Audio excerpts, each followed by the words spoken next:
Yo, what up? It's Amaje back with another WWE video. And I'm about to be reacting to WWE wrestlers Triple H saw zero value in.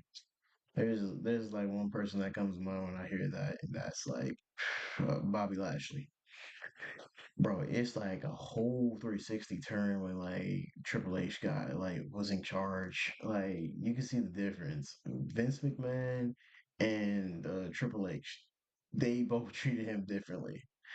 Like Bobby Lashley was treated like such a powerhouse and star when he got there, and when Vince McMahon was there. But then when Triple H got in charge, it kind of turned, bro. I saw that. Hey, let's see who else was thought of as a zero value by Triple H. WWE wrestlers Triple H saw zero value in. Number 10, MVP. MVP has spent the What? majority of 2024 calling out Triple H for the way he handled his booking, as well as the booking of other names such as Bobby Lashley and Omos. It became apparent earlier on during the Triple H era that WWE really didn't see much value in MVP as a manager, and MVP became collateral damage when Triple H lost interest in both Lashley and Omos.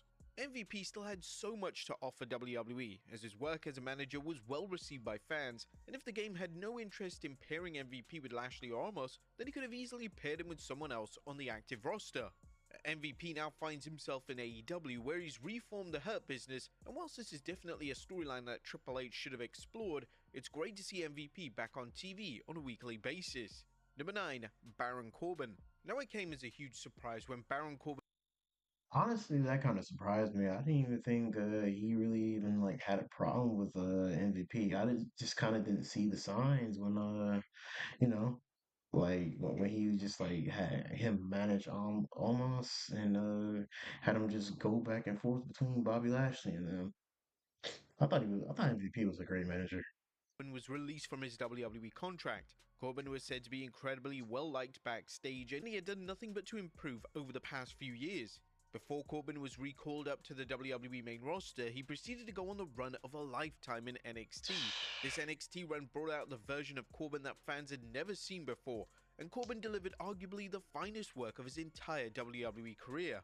But when he was called back up to SmackDown, it was an expectation that WWE, well, specifically Triple H, had concrete plans for him in place, but this was never the case.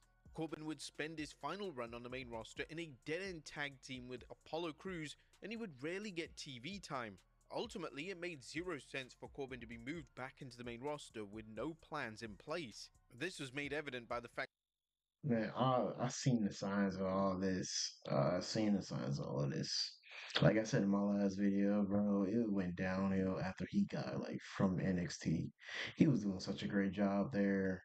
I like the Wolf Dogs when he teamed up with Braun Breaker. It was like a little good little tag team, but he just dropped the ball. Come on, Triple H, why you gotta do Corbin like that, man?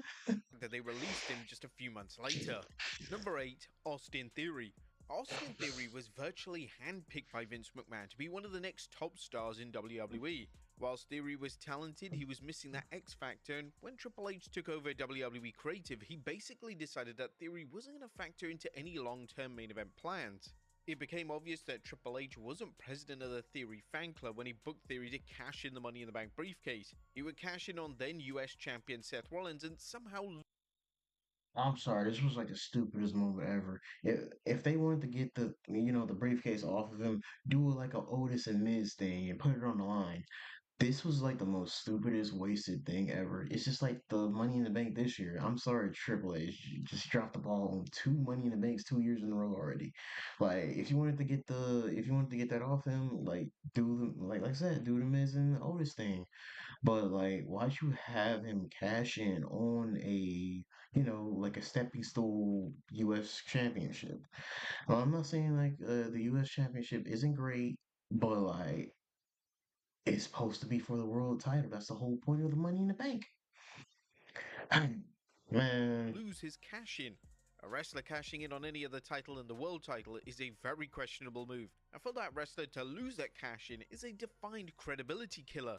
Since the failed cash-in attempt, Theory has found himself in a decent tag team with Grayson Waller, and the WWE have teased Theory turning babyface approximately 1,000 times over the past 12 months. But it looks like Triple H has abandoned these plans for Theory, and as things stand, he's just lingering around SmackDown with nothing substantial to do, even going so far as to losing to Luke Gallows in a dark match. Number 7. What? Giovanni Vinci. The WWE decided to move Giovanni Vinci away from the Imperium faction was a controversial move, as it was concerned that there was a lack of space for a singles run for him.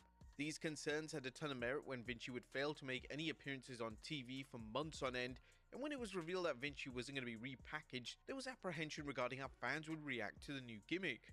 WWE's idea was to have him lose his return match to Apollo Crews in just seconds. In fact, this was the shortest match in WWE in 2024. How on earth was this supposed to get him over is anyone's guess, and since his return to TV, he hasn't won a single match on WWE programming, and this seems unlikely to change anytime soon. Vinci It seems like it's just a Vince McMahon move.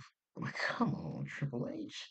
I know you have like you can think of somewhere to put like Vinci, or like just like little mini feuds, not just like do this and like make him like feel like he's just not gonna amount to anything. That would make me feel that way at least. has a lot of talent to show, and he just needs to be given the platform to be able to express it. A run in NXT would do him wonders, as currently he's turned into the WWE main roster's resident jobber. Number 6. Jinder Mahal. Jinder Mahal had one of the strangest WWE careers ever. Mahal went from jobber to WWE champion in just a matter of a few weeks. Then he spent the rest of his WWE career being an established name that put other talent over. After yet another run in NXT, Mahal would then return to the main roster in early 2024, and after some social media discourse, WWE decided to have Mahal wrestle Seth Rollins on Raw for the world title. This push would be for one night only, as the moment it was over, Mahal was back to wrestling on WWE main event. Mahal would then be released from WWE in April of 2024, which did lead to some anger from fans, as Mahal was a former WWE champion that they could have easily kept around to make other wrestlers look good. Number 5. Omos. That right there, honestly, you could have just like have him like like as like a high jobber, a high jobber. I see like as like that one villain that like kind of like is like a threat, but he just like never wins. But that's what I kind of like see Jinder Mahal as. Don't mean he's not great. He became WWE champion. I was like a whole ass swerve, but he could have did something better with Jinder. Now, Omos has become a fan favorite in 2024, and it's not exactly down to how WWE have booked him on TV, as he's virtually been absent from WWE programming for over a year.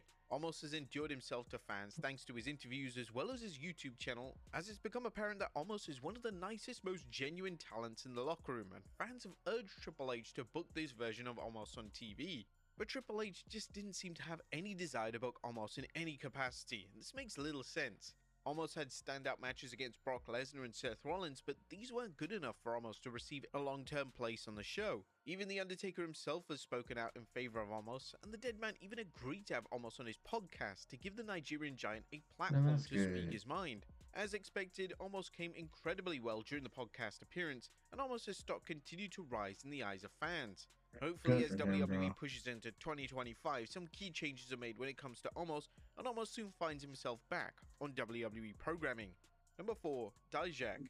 When Dijak was called up to Raw in 2024's draft, there was a notable buzz, as Dijak had an outstanding run in NXT, and it was an expectation that Triple H would give him a featured role on the Red brand. Unfortunately, that never occurred, as outside some matches on WWE Speed and Main Event, Dijak never made his return to the main roster, and instead they decided against renewing his contract. He was subsequently released without giving a chance to succeed on the main roster. This was an interesting call from WWE, as it would have been at least appreciated if Dijak was That was just weird. Like he explained the whole thing. I felt like good when he was just like came from all that retribution bull crap, and reinstated everything about himself, and like changed his name back and to a shorter version, and went to NXT, bro. He was tearing the house down with everybody, bro. Like I don't understand what. What's up with WWE? It feels like they still got like a little bit of like McMahon in it, man. Given a chance, and it Bro. was an unusual move to call a wrestler up to Raw and then just release them. It's possible that the contractual situation went above Triple H's head, yet this hasn't been confirmed, and the only names that can reveal the details regarding Dijak's release are key names in WWE management or Dijak himself. Number 3. Elias. Now Elias deserves a lot of credit for getting over to the level he did in WWE. When he first arrived on the main roster, his drifter gimmick managed to instantly connect with the fans, and when he was pinning John Cena on Raw, it was seen as justified as Elias was receiving main event level reactions. Now, the problem with Elias was that his character could only go so far, and even though Elias managed to excel yet again with the Ezekiel gimmick, once the gimmick was over, it felt like a step back to see Elias back as the drifter. Elias was definitely a casualty of Triple H taking over WWE creative, as Elias never truly factored into the game's creative vision, and the Drifter was eventually released from WWE as part of the budget cuts following the TKO buyout. Number 2. Dolph Ziggler. Whilst it was upsetting to hear the news that Dolph Ziggler was released in 2023, I'm sorry, this was so upsetting, bro.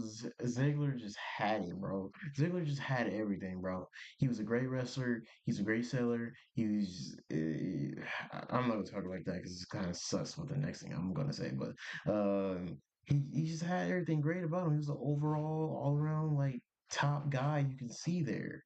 It's just like I wish Triple H saw some like more with him after like Vince left. it wasn't exactly shocking.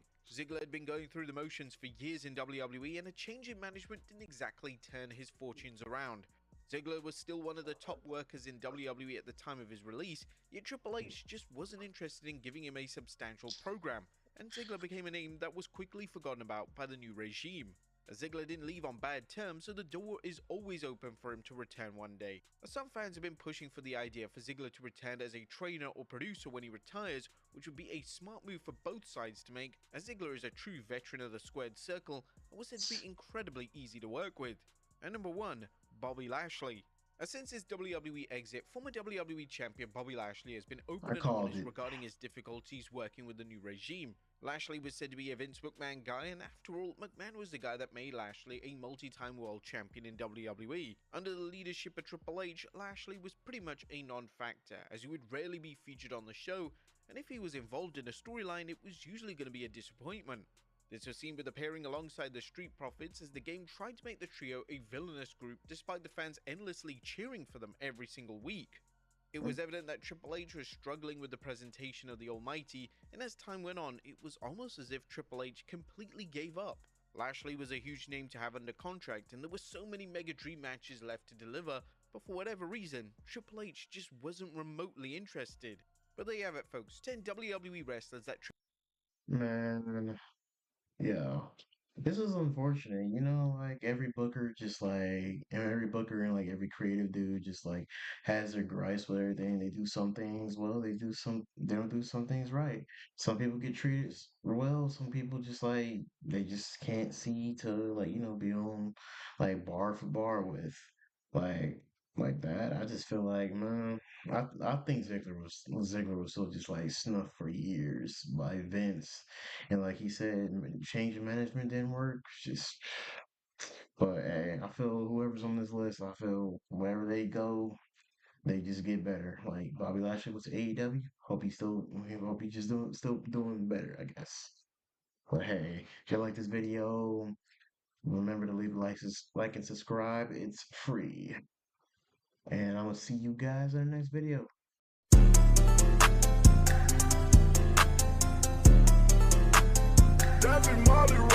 Fuck it, that income, oh yeah.